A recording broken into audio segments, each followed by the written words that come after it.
It can play a role in some places some of the time. It's quite plain that a country like China is, despite Fukushima and some hiccups in the meantime, almost certain to go ahead quite radically with more nuclear power development. But the role is not going to be very large. I mean, China has a plan currently to build of the order of 60 large reactors over the next relatively few years. Let's assume it's successful, which it may well be. Chances are that will constitute not much more than 5% of the whole Chinese electricity system. Arguably, that's certainly worth having if the reactors can be constructed cheaply and safely enough, which presumably they can. I can't tell you that for sure. But China's a very particular case. Other countries like India have very major ambitions, and frankly India's had those ambitions for many years and they've never yet been realised. Perhaps they will be to some extent in the relatively near future.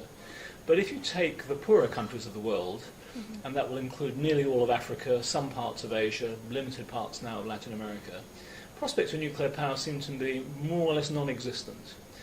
The kinds of conditions that you would need for nuclear power simply don't exist.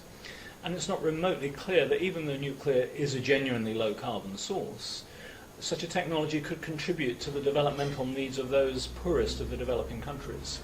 So I think both on realistic grounds and on the grounds that it wouldn't really much help development, even if it were realistic, the role of nuclear power in the developing world will, I think, be confined to relatively few countries.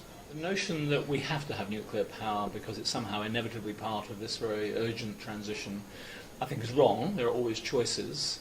It is a very capital-intensive technology. The history shows that the scale economies of bigger reactors and the learning economies of building many reactors have largely been illusory. It's one of the few technologies that does not exhibit a declining cost trend as experience accumulates.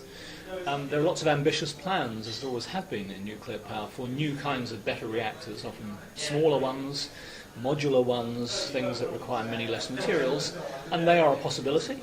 But it's an extremely slow process. Nuclear technology takes a long time to develop, pass through regulatory processes, pass through political hurdles and so on.